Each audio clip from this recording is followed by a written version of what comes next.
핀란드가 정보통신 강국이야. 핀란드가 요 근래 나토에 가입하려고 부단하게 애를 써. 나토를 만든 게 우리나라야. 핀란드가 뭘 선택했다? 내가 다시 누구랑 편을 먹으면 내 손에 장을 짓는다. 영세 중립국을 추종하게 된 거야.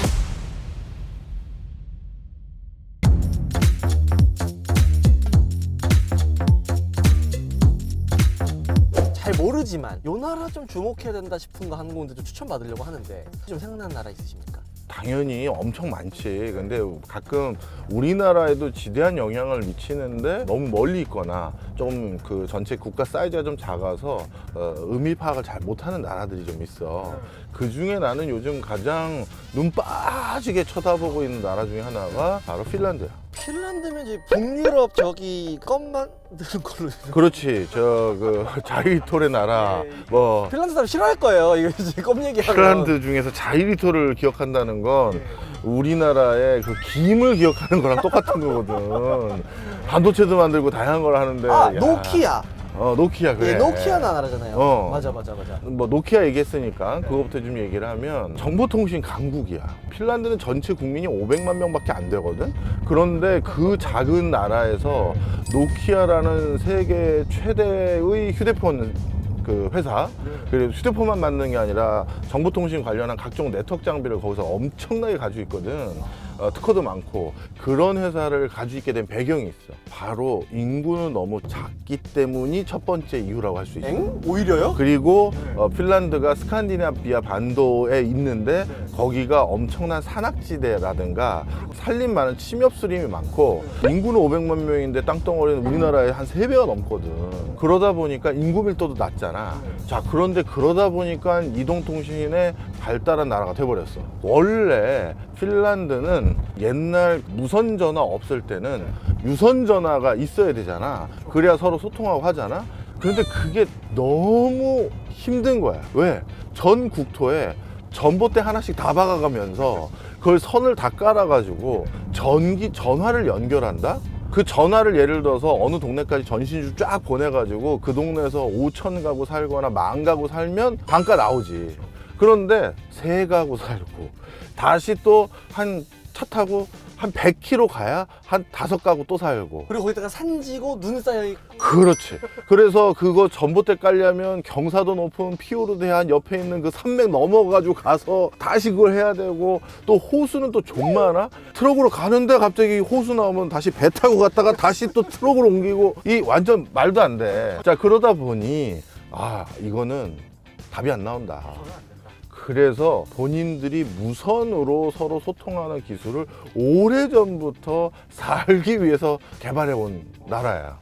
그러다 보니 무선전화 초창기 있을 때부터 전봇대 박아가면서 전신주 세워가면서 전 국민들 유선전화 나눠주고 보급하는 사업보다 이 100만 원짜리 넘는 이게 더 쌓여가 나오는 거야. 그러다 보니까 아주 초창기부터 이동통신 이거에 대한 진심이었고, 그 기술이 자동적으로 세계 탑을 찍을 수밖에 없는 이런 지정학적인 이유, 인구구조적인 이유가 있었던 거지. 그럼 요런 거가 우리나라랑은 어떤 연관이 있어요? 아이고, 질문은 그거였는데 형이 엉뚱한 얘기를 했구나.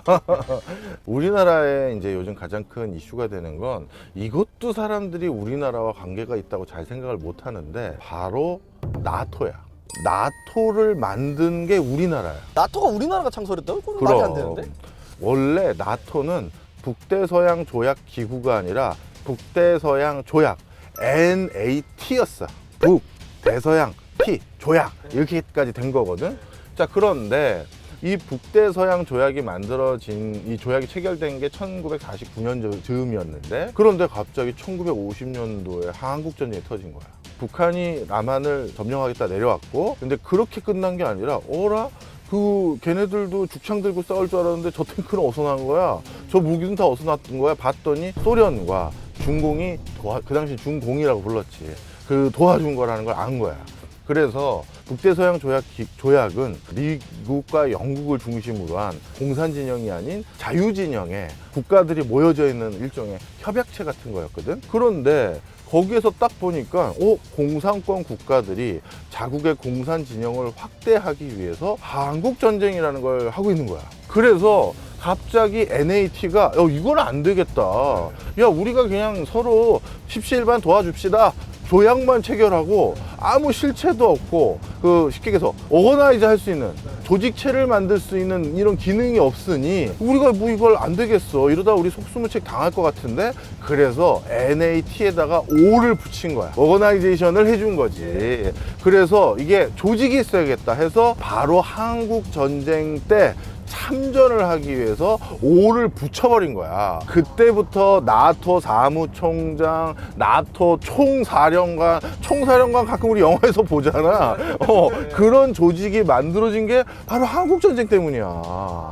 그래서 나토에 가입되어 있는 그 많은 회원국들이 한국전쟁에 십시일반 군대를 보내준 거지. 그래서 여러 국가들, 그때 영국, 프랑스, 미국을 비롯해서 많은 나라들이 우리나라에서 피 흘렸잖아. 호주도 마찬가지고. 우리가 보기엔 좀 당황스럽죠. 아니, 저 사람들이 우리랑 뭔 관계가 있다고 여기에 목숨 걸고 온 거야? 이렇게 당황스러울 수 있지만, 그쪽에서는 그 자유진영을 지켜야겠다. 이런 걸로 이제 참전을 한 건데, 여기서 또 깨야 할 상식 하나 알려주면, 우리나라의 형제 나라 그러면 어딜 꼽니? 터키 보통 많이 맞아. 이것도 되게 또 생뚱맞지. 아니, 터키가 저 서역 저 멀리 있는 나라가, 물론 옛날에는 우리 위쪽에 있었던 사람들이긴 해. 이것도 내가 나중에 한번 해줄게. 서역 저기 중동에 있는 국가가 무슨 형제 나라라고 도와주러 온 거? 이것도 사실 이유가 있어. 그때는 터키가 나토에 가입이 안 돼 있었어. 그런데 나토에 가입을 하고 싶어서 본인들이 먼저 손들고 참전을 해준 거야. 한국전쟁에 참전해서 우리 같이 피 흘리고 같이 싸움도 했는데 이제 멤버로 받아주세요. 이렇게 끼려고 한국전쟁 때 그때 본인들이 손들고 와서 참전한 거야. 물론 그것 때문에 우리 위해서 싸워준 걸 제가 폄하할 생각은 절대 없는데, 하여튼 그런 이득도 있었다. 자, 그래서 나토를 만들어준 게 우리나라다. 근데 핀란드도 그러면은 전쟁에 참여한 겁니까? 아니지. 핀란드가 요 근래 나토에 가입하려고 부단하게 애를 써. 핀란드는 나토에 가입되지 않았습니까? 아니, 북대서양 범영향권 안에 있는 거 아닙니까? 자, 이것도 얘기를 해줄게. 핀란드도 그렇고 우리나라도 그렇고 뭔가 근처에 엄청난 강대국들이 있으면서 그들에 비해서 경제력이나 인구 숫자가 좀 적은 나라들은 항상 고민에 빠져. 쟤네들하고 안 엮이고 싶은데. 왜? 가끔 일본이 우리나라한테도 청나라를 칠 테니 길을 열어달라 이런 식으로 한다든가, 옛날에 임진왜란 때도 우리가 저 대륙으로 가야 되니 길을 열어달라 이런 것들이 굉장히 멍분이 되잖아. 근데 길을 열어달라는 게 군대가 여기 주둔하겠다는 얘기고, 그 길만 열어주겠어? 군수물자 좀 대달라 이렇게 되는 거고. 왜냐면 또 이것저것 다 이제 해줘야 됩니다. 그러면 반대도 또 똑같은 거지. 몽고에서 일본 원나라 때 일본 치러 간다고 했을 때 조선에서 그 당시 선박 몇백 척을 준비해라 얘기 나오면 그걸 만들어주자니 또 일본하고 애매해지는데, 안 만들어주자니 또 그렇고, 바로 이런 일들이 엄청나게 생겨요. 핀란드 같은 경우도 딱 그런 국가였거든. 일단 어땠냐면, 핀란드가 독립하기 전에 스웨덴에 한 600년 가까이 지배를 받았어. 그런데 그래서 스웨덴에 한 600년 지배를 받다가 어떻게 됐느냐, 스웨덴과 러시아가 대판 싸웠네. 근데 대판 싸울 때 스웨덴이 졌어요. 그랬더니 스웨덴이 러시아 애들 이거 전리품 줘야지 우리가 잠명하는데 러시아 애들 뭐 줄 거 없나? 그랬더니 내부에서 핀란드 띄워주시죠 한 거야. 어차피 거기는 우리랑 말도 다르고 생김새도 좀 달라 한 거야. 그래서 핀란드를 러시아의 식민지로 넘겨줬어. 그래서 또 핀란드가 러시아에 한 100년 또 지배받았네 또. 그래서 핀란드에는 왕실이 없어. 스웨덴은 왕실이 있는 걸로 아는데. 덴마크도 왕실이 있고 다 있어. 그런데 북유럽 국가 중에서 핀란드는 왕실이 없고 공국이라고 했어. 그러다가 러시아가 공산화되는 그 즈음에 러시아 전국의 혼란을 틈타 독립을 딱 했어. 간신히 독립을 한 거지. 그래서 진짜 우리 몇백 년 만에 독립했는데 이제 안 엮이고 우리들끼리 살아보자 하고 있는데, 그게 혹시 몇백 년대예요? 러시아가 공산화될 볼세비키 혁명이니까 1900년대 초반이지. 그때 이제 독립을 해서 지금의 핀란드로 이제 살아남으려고 했는데 문제가 생겼네. 갑자기 히틀러가 찾아오는 거야. 와가지고 니네 보니까 니네 나라를 지키기가 힘들다. 니네 인구도 얼마 없고 뭐 탱크도 없고 V2 같은 미사일도 못 쏘고. 써먹을 게 없다. 야, 니네 이거 아무리 와도 니네 그러고 있다가 또 소련한테 먹혀. 우리 독일이 지켜줄게. 우리가 지켜줄 테니까 우리랑 같은 편 하자 했는데 이게 말이 지켜준다고 하는데 그 뒤에 이제 총 들고 온 거지 이러고. 우리가 지켜주려고 온 거야. 핀란드가 당연히 안 쫄 수밖에 없잖아. 그래서 일단 러시아랑 핀란드가 국경을 진짜 엄청나게 길게 접하고 있거든. 그러다 보니까 뭐 그 당시 또 러시아의 수도가 상트페테르부르크라고 해서 핀란드하고 가장 근접한 곳에 있어. 그러다 보니 핀란드가 이 전략적 요충지란 말이야.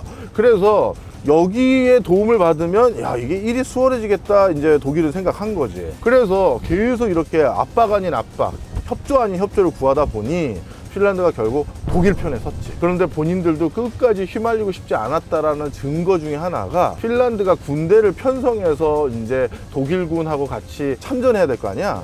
그런데 군 조직을 원래는 군 조직이라는 건 항상 그 한 사람의 지령 아래 일사불란하게 움직이도록 그 위계가 그렇게 돼 있잖아. 삼각형 구조로. 그런데 핀란드는 별도의 지휘 체제 아래 움직이도록 본인들이 따로 편제를 했어. 그 얘기는 뭐다? 독일군의 지시를 받지 그렇지, 않고. 그렇지.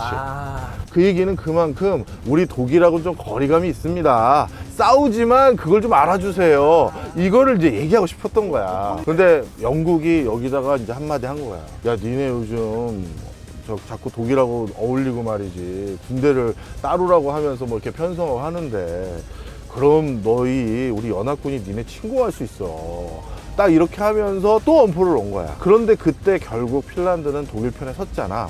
독소 전쟁이라고 부르는데 독일과 소련의 전쟁에서 핀란드가 독일 편에 섰다가 결국 독일이 패망했잖아. 그럼 핀란드도 대가를 치러야 될 거 아니야. 그래서 그 당시 러시아의 상당 부분의 또 영토를 뺏겼어. 그리고 나서 2차 세계대전 끝나고 지금의 핀란드의 국토가 됐다 해도 과언이 아니야. 자, 그러다 보니까 핀란드는 이제 넌덜머리가 난 거야. 독일에다 붙었더니만 얘는 좀 싸움 좀 한다고 해서 얘네 때문에 또 말렸지. 또 영토 뺏겼지. 그 다음에 또 그전에는 스웨덴은 또 북유럽의 강국이거든. 거기에다 맨날 휘둘렸지. 자, 그리고 2차 세계대전 끝나고 봤더니 옆에는 터커니 러시아 있고 이쪽에는 터커니 또 스웨덴 옛날에 그 모셨던 놈들 있고 밑에 독일도 사실 만만치 않은 인구와 제조업 강국이고. 왜 이렇게 우리나라랑 오마주가 많이 되죠? 맞아. 그래서 핀란드가 뭘 선택했다? 내가 다시 누구랑 편을 먹으면 내 손에 장을 짓는다. 영세 중립국을 추종하게 된 거야. 잠깐만.